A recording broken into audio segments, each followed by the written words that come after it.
Welcome, everybody. This is Bill Sparks from Gilead Ministries. I'm looking forward tonight to a conversation I've been trying to have for a little bit of time because of schedules. We cannot seem to pass each other's schedule and be able to catch up, but finally we were able to do that. And so, first off, just thanks for taking time, Tammy. I appreciate it very much. You're Um, welcome. so, do me a favor. A lot of folks knew Benny, but a lot of folks don't know Benny. And so tell us a little bit about Benny, whatever you want us to know. Talk about how maybe you met or talk about your relationship. Talk about the craziness that Benny was and how you dealt with that. Just any of those things you felt like were going on in your life that you feel like you could share about Benny. Just tell us a little about who he was. Benny was born in Puerto Rico to a single mother. He she moved to New York when he was 5 and brought him, left his brothers behind. Um, and they spent a lot of time homeless. She worked 7 days a week in the garment industry, and they would stay with whomever they could stay with at the time. Eventually, they brought another brother, and at times they rented a bed that they all shared in a large room with other people. At times he slept in a car. Um, so life was hard. And then as he got older, then kids started introducing him to drugs. The rich kids had the good drugs. So he started using really hard drugs at that point in time.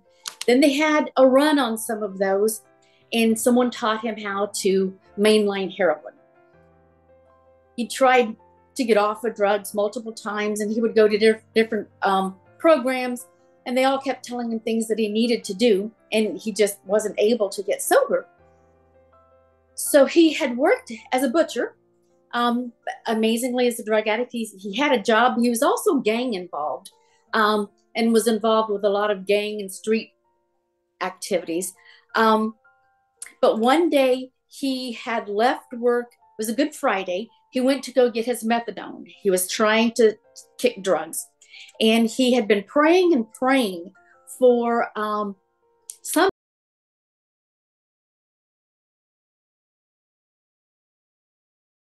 past this mission. So he's driving down the road praying, God, if you can hear me,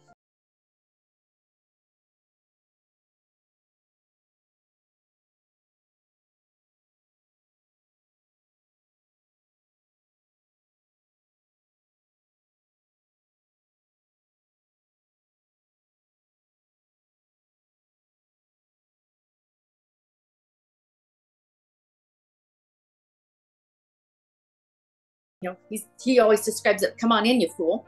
So he went in. Well, he was covered with blood from his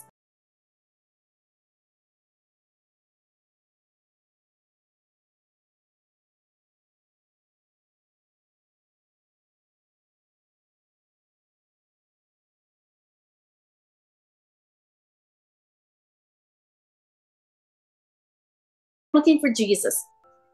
And so the pastor stopped the whole service, took him up to the altar, and started, saying, Jesus loves you.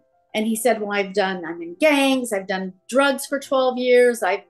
I'm living with, this person. I'm doing this. I'm doing that. I've done all of these things. And she kept saying, but Jesus loves you. And he said to myself, to himself, with a love like that, how can I say no? So he accepted Christ. Church prayed for him and walked beside him. He went cold turkey from the drugs, which probably in retrospect wasn't a good idea because that ruined his kidneys. And from that minute on, he was dedicated to reaching the people like him for Jesus. Meanwhile, back in Anderson, Indiana, I was a student at Anderson University, and I had gone through trias in multiple different countries, summer programs, sort of like the Peace Corps kind of thing. And I was signed up to work at this inner city mission in the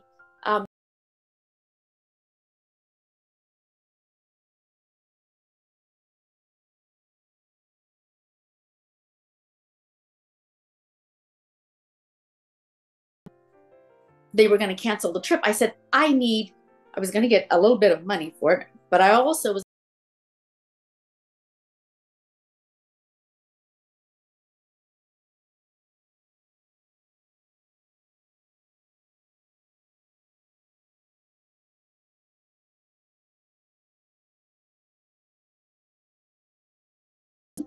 ten blocks to the Hispanic neighborhood, and New York City blocks are long. Hmm.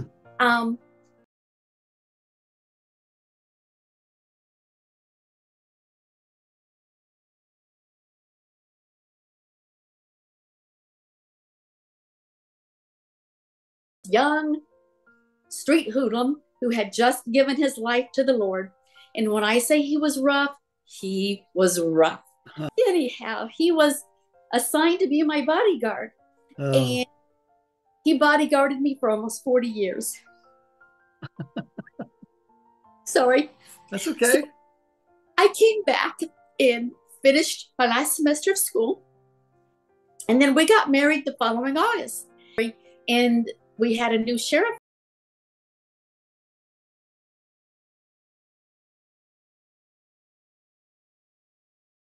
He reached out to Benny. And so Benny started the Madison County chapter.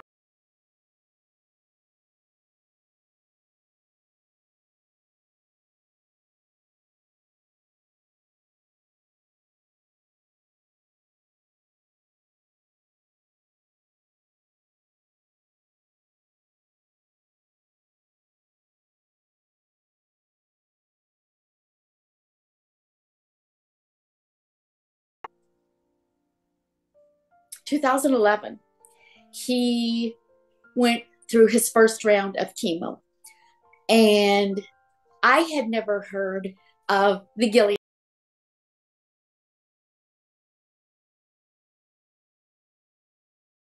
Pulled up in our driveway with a goodie bag of things. And she said, I'm from Gilead Ministries.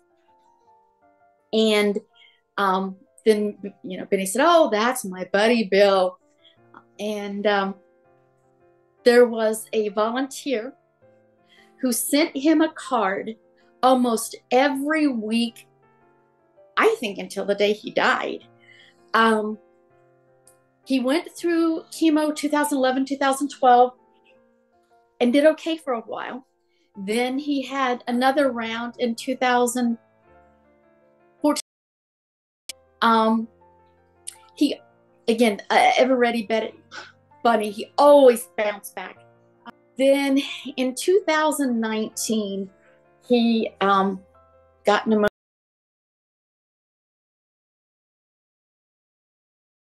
Bouncing back. Then in around Christmas of 2021,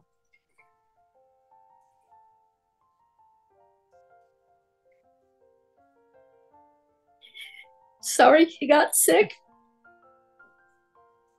and ended up in intensive care and on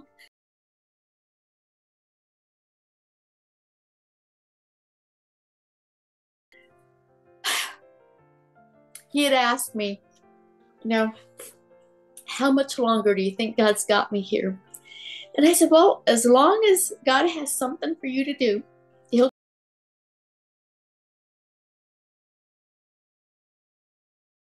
let you go. We didn't know how soon it would be, but the comfort in all of that is that I know where he is, and I know he's healthy. Yep. And I really appreciate Gilead and Bill for all of the text and the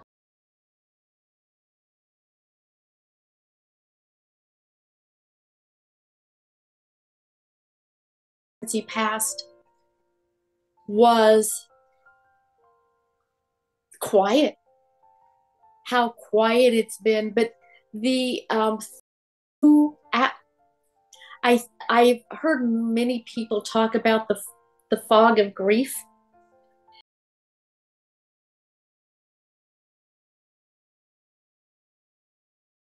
On at the same time in 2022. Wow, yeah. Yeah. And it was sometimes I didn't know if I was coming or going.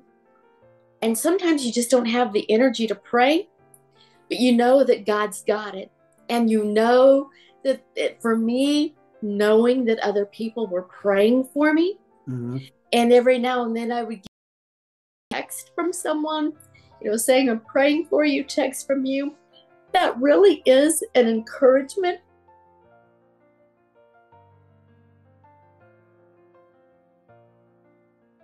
from